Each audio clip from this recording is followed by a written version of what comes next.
Do you ever feel like your date nights are duds and just aren't working? On today's episode, Liz and I welcome Dr. Brandon Porter to the show, and we break down the details of making dating great again. Brandon shares dating tips, including the importance of planning, intentionality, novelty, and nostalgia to reconnect and bring back the romance in your relationship. Brandon obtained a master's degree in family and human development and a PhD in education, both from Utah State University.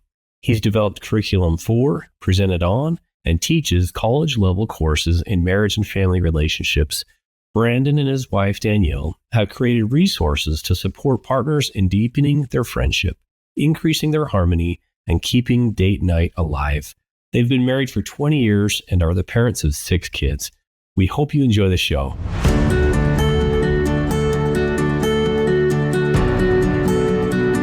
Hey friends, welcome to another episode of Stronger Marriage Connection podcast. We're glad you're here. I'm Dr. Dave here at Utah State University alongside Dr.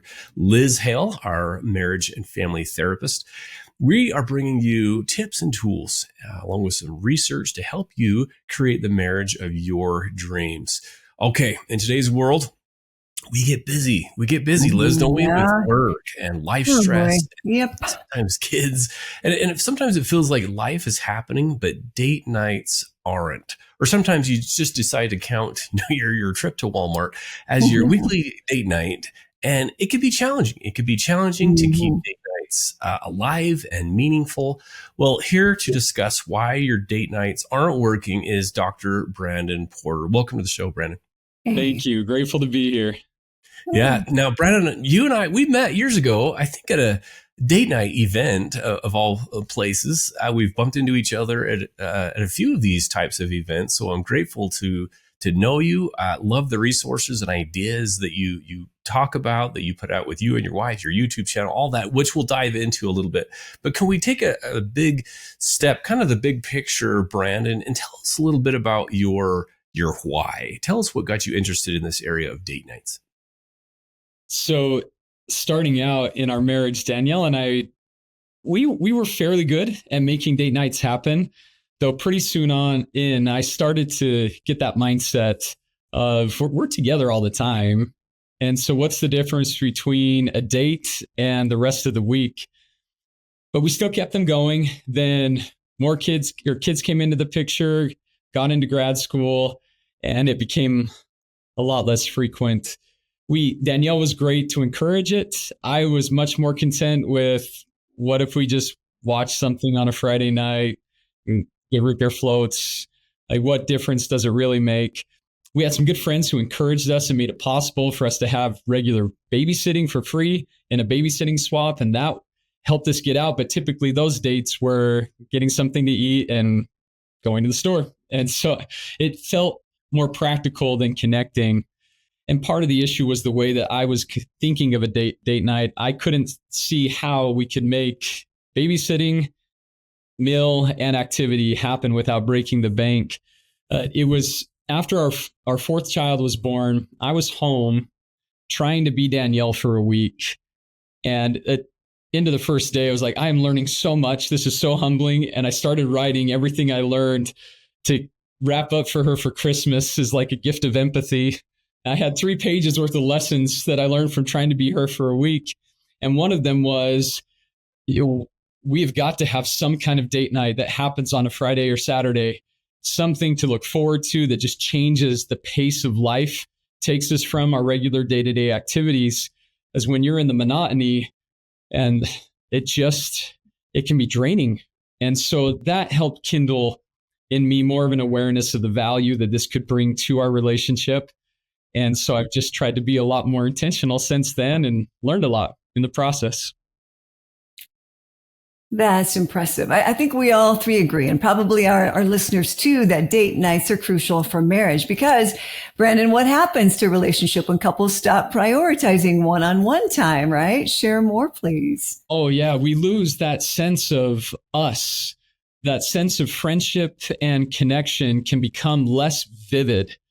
We have that visible awareness. We're around each other, but being around is different than being with. And so we can start to live lives in parallel Or as one group of scholars described it, in the absence of intentional time together, we start to experience this natural drift toward isolation. A marriage then becomes two individuals living together in one place rather than the shared existence where we're each thriving in part because of the connection, the friendship, the relationship that infuses this life and positivity into us individually as well. Yeah, Brent. And there's this, we get into these relationship routines even, and even worse, relationship ruts. And you mentioned that we just kind of slowly drift. You don't even have to be mean and nasty, right? to grow apart. That hastens, right? That drifting.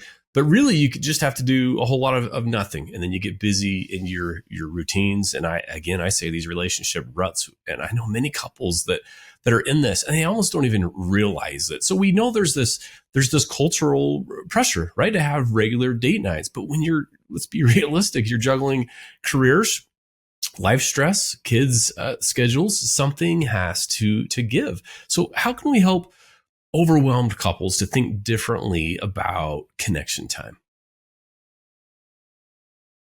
If you take an example of physical exercise, I can have all the busy demands of a week and still make sure I get to the gym or I go running. Why do I do it? And likelihood is, on some level, I've convinced myself I need this. And I've experienced some of the fruits of it, so I start to crave it. I do less convincing and more craving for the good of that particular practice. And I think it can be the case with date nights as well. When we get back into the experience, we bodily experience these benefits and we start to crave that experience and build it into our routine because of the way it elevates and it helps us thrive in the day-to-day. So just a couple of ideas. One, back to the idea of having something to look forward to. If I see, what am I doing or what are we doing if we are planning a date night? We're giving ourselves something rejuvenating and connecting to look forward to. So when I'm in the doldrums of a Wednesday afternoon, what can help give me some energy to keep going with some degree of effectiveness?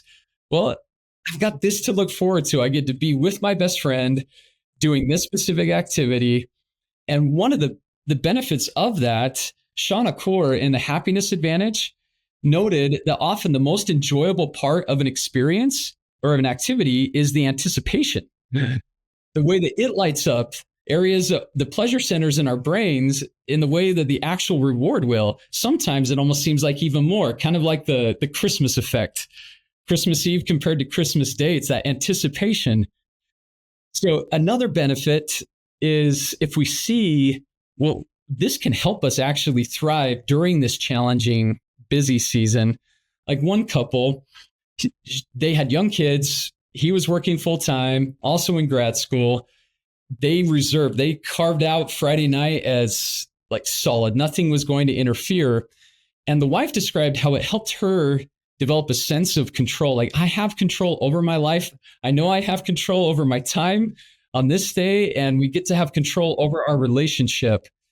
And so that contributed to their sense of ownership and investment in that practice. I really appreciated what one mother shared with me once, that she feels like she goes from either mom to exhausted human.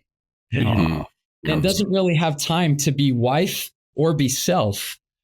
And so by building date nights into her week, it becomes a means to take off the mom hat and put on the wife hat fully, enjoy the benefits. And one other one I'd mentioned is, you mentioned that in some cases the busyness is influenced by the children who are in the picture, wonderfully so. And Dave, you've talked about this before, the spillover effect that can happen between the marriage relationship and then the parenting. One scholar said that children grow up in the relational space between their parents. And if that space is positive, then as parents, we're more likely to show up with positive parenting practices for our children. So we're giving them a gift by by reserving this time to build our relationship, to build positivity in our relationship, we're now going to show up better as parents.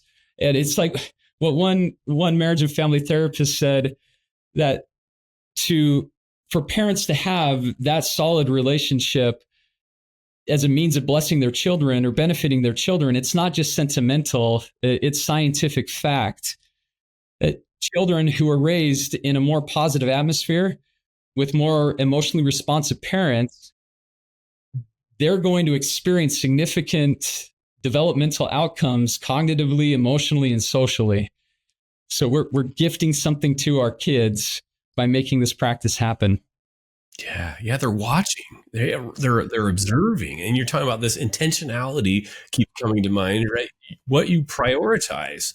You have to prioritize this. And then I love the looking for. I love Sean Acor, that book, Happiness Advantage. Huge fan of that. And even if it's a little text, on Wednesday saying, hey, sure, looking forward to Friday night, going out or whatever. Those types of just little drops.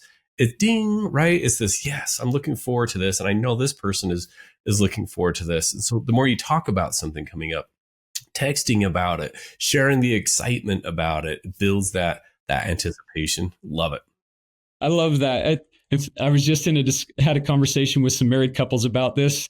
They mentioned the texting, and it really just a small and simple thing that conveys to your spouse, I'm thinking of you, and I'm looking forward to you. I'm looking forward to being with you. One husband, he created a Google Calendar invite, and he dressed it up a little and sent that to his wife to respond to or to accept for their date that Friday night. Thought, just genius, man. You just spoke volumes of love. You made love visible. Oh, yeah, man. It's that playfulness before the playfulness. I think that's such a precedence. I love it. So, Brandon, what about for new parents or young couples or even older couples where money is tight? Sometimes we're living paycheck to paycheck, and traditional date nights just seem like just impossible. How can couples think differently about what counts as quality time when we're short on money, sleep, childcare? I love that. That is so reflective of reality. What if we thought of dates as planned, intentional togetherness? Now, this was a game changer for me.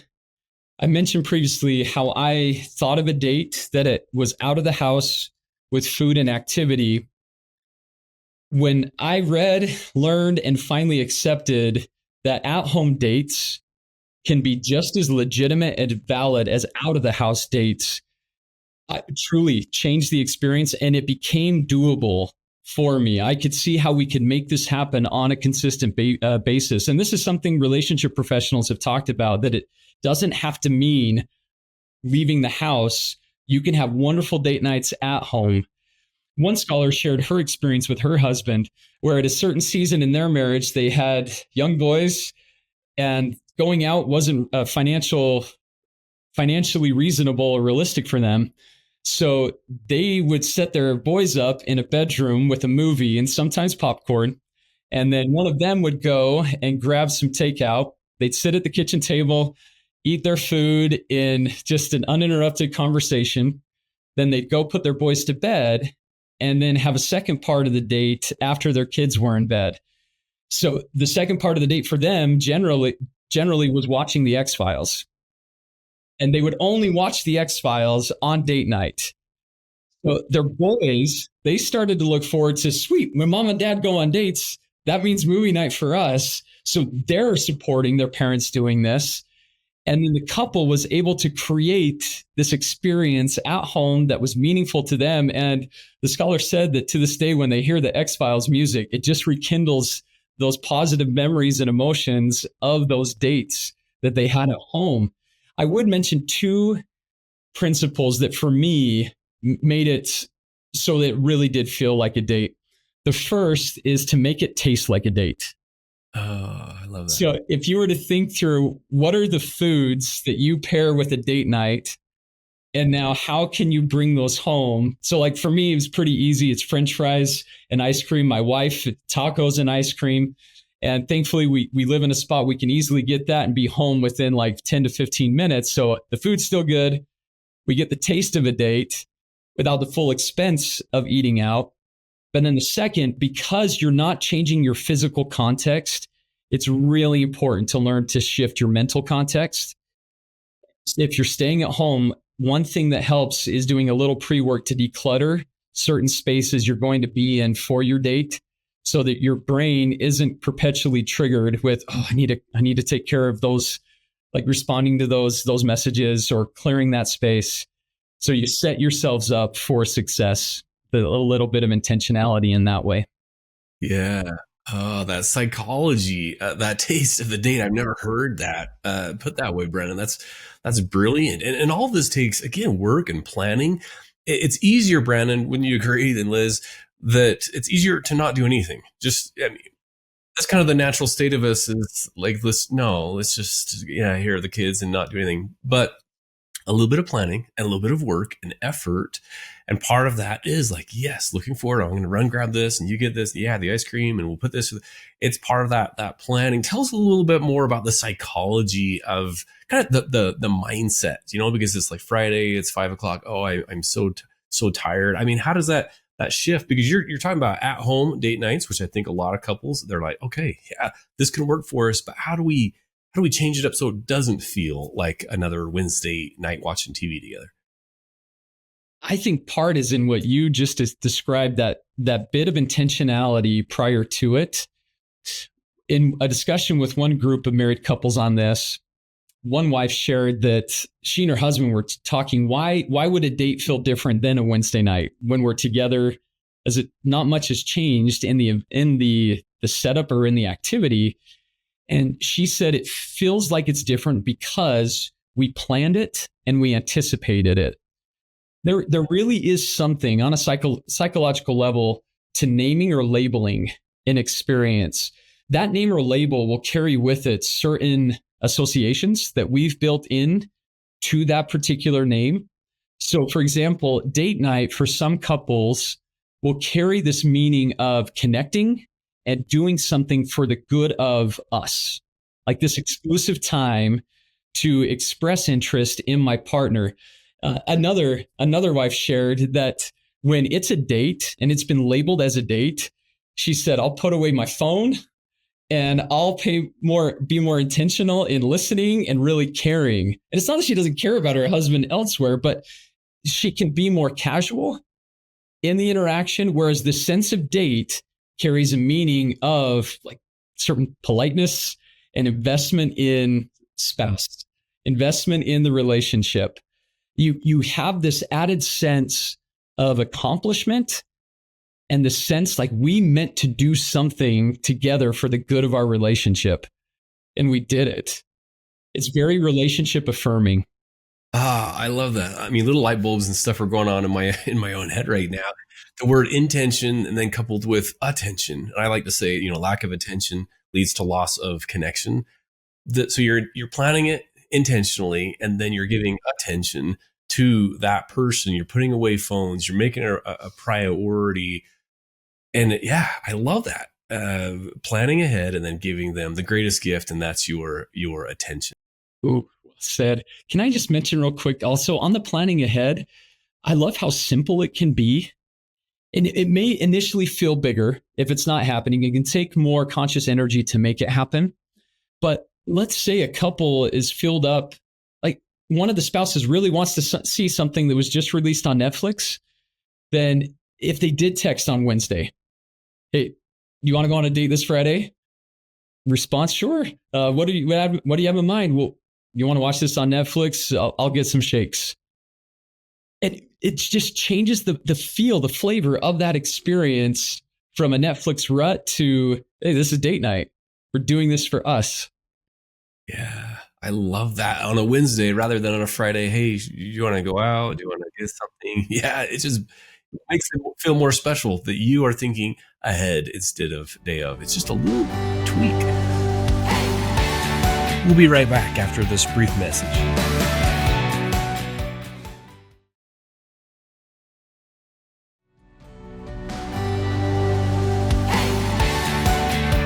And we're back. Well, let's dive right in. sound like it takes much. I like listening to this discussion. Sometimes I'll hear couples complain that date nights start to feel more like a chore than a treat, Brandon, right? So let's talk about how we can break free from the dinner and movie rut without overcomplicating things.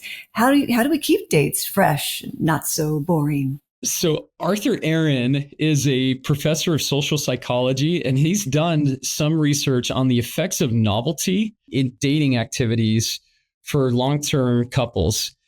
And novelty will infuse that relationship with this sense of energy and expansion, that the new experiences will activate the brain's reward system in those same brain circuits that were ignited in early romantic love. You get this sense of newness and positivity now paired still with your partner. And so you can get this inward sense like I'm part of something that's expanding and enjoyable and fun. When it comes to the novelty, some individuals can hear this and start to worry or sweat. Like, hey, wait, what am I going to have to do? Right, exactly. They may have visions of karaoke floating through their minds, and it sends them into this cold sweat. And it doesn't have to be that. Relationship experts have noted that it can just be taking something that you may commonly do and do it a little differently. So as an example, my wife and I, before one date, we texted some friends and said, we're going to be up in this area. Have any of you been to a restaurant that you think we probably never have? And so we ended up with like 5 or 6 restaurants we never had tried. So we went to a Greek restaurant, which would not be my first pick, but Danielle was more excited to try, and I was excited for her. And I was pleasantly surprised. It was a really, really good restaurant. And the activity that night was something neither of us had attended together. And it was a hockey game. So enjoyable, so fun, and low cost. It wasn't a professional hockey game, though. Nothing against that. Like, what a great chance to go to professional hockey now in Utah. But just the new experience. Or let me give you one other one. So I'm visiting with this colleague at work. He knows that my favorite movie genre is inspirational sports movies, especially like the underdog stories that captivate me. So we're talking, and he says that he and his wife has started watching Bollywood movies. And I had no clue what it was at the time. He says, no, they're movies that are made in India. He says, you've got to see this one. It is like an ultimate underdog inspirational story, and it's built around cricket. I said, the sport cricket? He's like, yeah. And I said, it's enjoyable? He's like, yeah, incredibly. And he said, periodically, they'll break out into song and dance routines. So this is like a musical version of Rocky, and he's like, yeah, it's awesome. So it's called Lagan, and it is so enjoyable. It's 3.5 hours long. So when Danielle and I did it, we had to split it into 2 dates. We couldn't make it through it all. We made some Indian food at home, which we hadn't done before, and together. And then we watched the first part of the movie, just so enjoyable. So novelty can just be a slight variation of something that you regularly do. It doesn't have to be anything extreme or scarring. Scarring, I love it. Man, that novelty, I love that. This little formula now is going in my head. Novelty plus intention plus attention, intention equals connection, Brandon. So it's this. But it's these little tweaks. I love the idea of the novelty. Okay, so is novelty always I love the idea of novelty. Is that always the answer? Or what's the science, I guess, telling us about familiarity versus the novelty? You talked about it a little bit. Can you say more a little bit about that novelty and other examples you have? Yeah, date night provides a setting for both novel and familiar or nostalgic. So date night as a means to tap into nostalgia. Nostalgia, research shows that it can benefit our mental health by affirming social belonging, alleviating loneliness, and enhancing our sense of meaning in life. And so if we're doing something familiar to us as a couple that's rejuvenating and connecting, then we're reconnecting with part of our relationship narrative in a way that really benefits our relationship. As an example, for a season there, going on a walk as a family was not a rejuvenating experience. Like we've got 6 kids, and we're trying to keep all of them alive by the end of this walk. It is so hard. And so we realized, wait, if we actually went on a walk as part of a date night, that would feel connecting and feel different.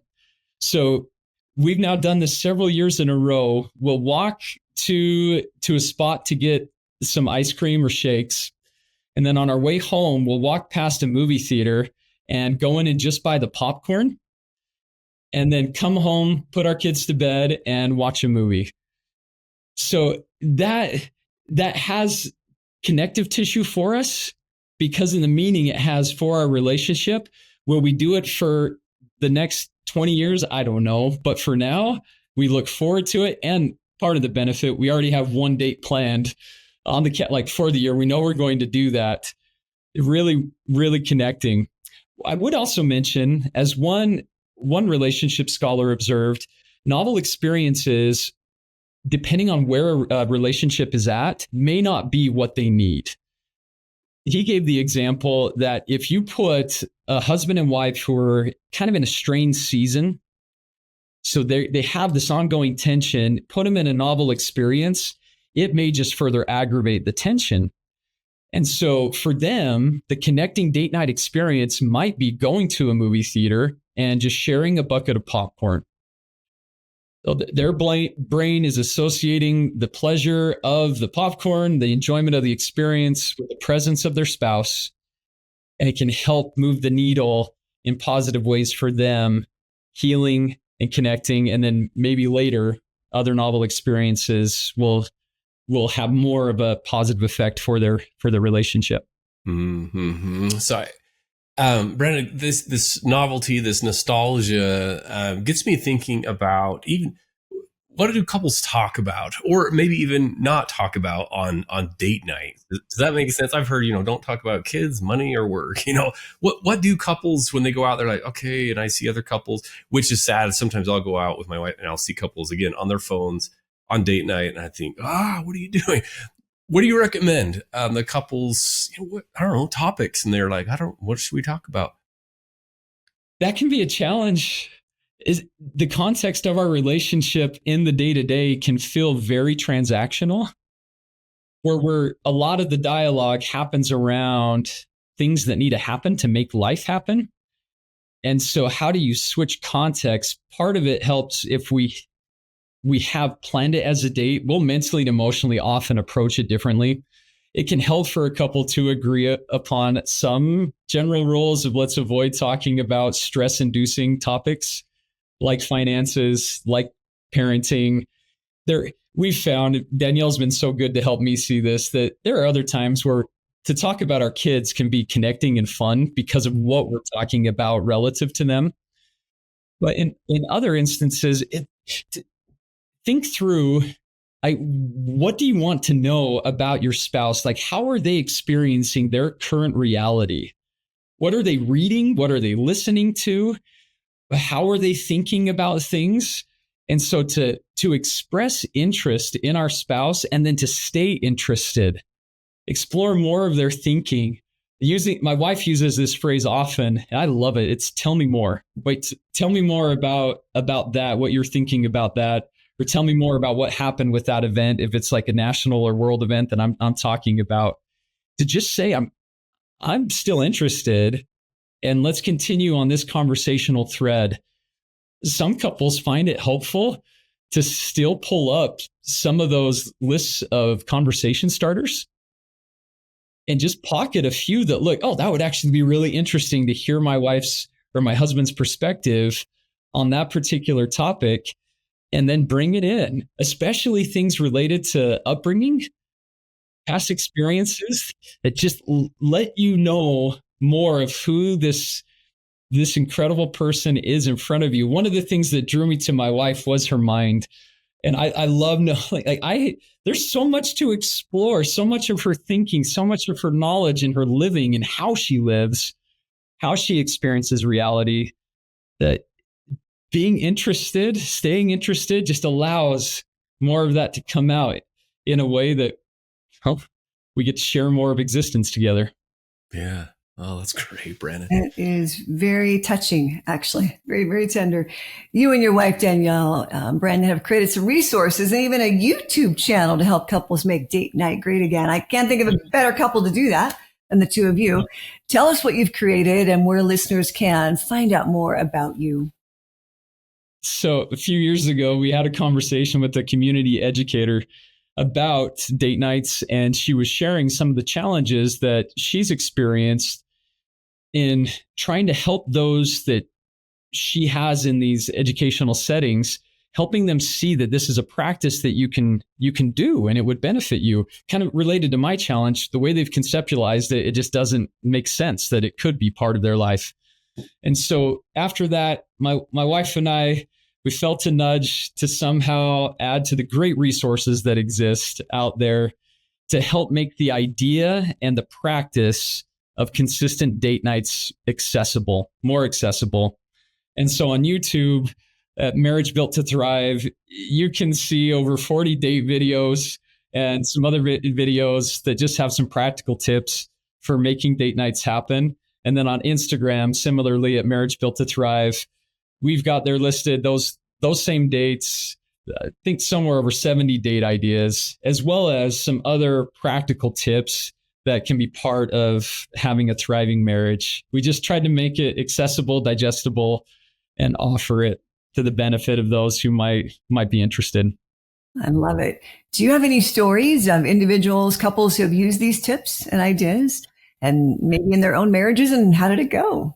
Yes. Yeah. I like what one couple shared with us, that she said, I love when people do all the footwork for you. And said that these dates, they've been fun. She said, my husband and I have not laughed this hard in a long time. And some other spouses have mentioned too, that it just brought some fun, play, and laughter into their relationship. Others have said it's helped them feel encouraged in being able to make date nights happen. And they've expressed appreciation for some of those at-home date options. One of the things that we encourage is anytime seeing a list of date ideas is your relationship and you individually, you have your own personality. And so not every date idea is going to resonate or work for you, but is there anything, any creativity that might spark and you could package then for your relationship that would work? Oh, and I would mention too, we've had a couple couples come to back to us and tell us that for their first date and a few following dates, they used some of the date activities and they are now married. Wow, it's powerful. Yeah. Yeah. Oh man, Brandon, that is great. I have loved this conversation. Hey, before we let you go, we have a couple questions we like to ask all of our guests. The first one is, what do you feel like is the key to a stronger marriage connection?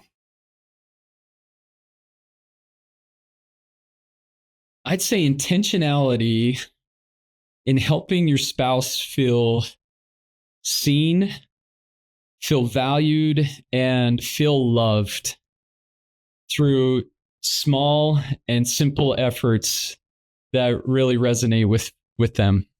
Mm-hmm. Love it. Absolutely love it. It does. Intentionality, seen, valued, heard, that will make them feel cared for and want to be connected. Love it. And then we have what we call a takeaway of the day. Is there a message? Is there something you want our listeners to remember from our discussion today, Brandon? I'd use my wife's words for this. When it comes to consistent date nights, don't make it perfect. Just make it happen. Oh, man. Mic drop. Yes. Stop the podcast. That is awesome. You just broke the internet, Brandon. That is awesome. Love it. Yeah. Liz, what about you? Do you have a takeaway from our discussion? Yeah, way to go, Danielle, right? Nicely stated. I'm glad you shared that, Brandon. Well, I'm thinking of the Heinz commercial, the Heinz ketchup, right? Anticipation, right? Isn't that anticipation? Yeah, not very well sung, but I love the anticipation. And that's something I'm going to apply starting today. We have a couple things coming up, and I'm going to send Benny a couple texts on that, anticipating being together for whatever it might be. Thank you. I love it. And then Dave, what about you? What's your greatest takeaway from our time together today with Dr. Brandon Porter? Yeah, this has been awesome. I love the nostalgia idea. I love the novelty, the fun, the creativity. I loved your definition earlier, and I might butcher this, Brandon. I remember the word PIT. Is it planned, intentional time together? Togetherness. Togetherness, yes. And I love that. It's planned, intentional time, that togetherness. So thank you so much. I love that. That's my takeaway of the day. Well, Brandon, Dr. Brandon Porter, thank you so much for making time to share so many ideas and tips. And we'll put those links to your Instagram, to your YouTube, so couples can learn more and gain some ideas and other tips about what they can do to bring back that togetherness and that connection through date night. So again, my friend, thanks so much for joining us. Thank you. Thanks for having me. All right, friends, that does it for us. We will see you next time on another episode of the Stronger Marriage Connection podcast. And remember, it's the small things that create a stronger marriage connection. Take care now. Thanks for joining us today. Hey, do us a favor and take a second to subscribe to our podcast and the Utah Marriage Commission YouTube channel at Utah Marriage Commission, where you can watch this and every episode of the show. Be sure to smash the like button, leave a comment, and share this episode with a friend. You can also follow and interact with us on Instagram at Stronger Marriage Life and Facebook at Stronger Marriage. So be sure to share with us which topics you loved or which guests we should have on the show next. If you want even more resources to improve your marriage or relationship connection, visit strongermarriage.org, where you'll find free workshops, e-courses, in-depth webinars, relationship surveys, and more. Each episode of Stronger Marriage Connection is hosted and sponsored by the Utah Marriage Commission at Utah State University. And finally, a big thanks to our producer, Rex Polanis, and the team at Utah State University, and you, our audience. You make this show possible. The opinions, findings, conclusions, and recommendations expressed in this podcast do not necessarily reflect the views of the Utah Marriage Commission.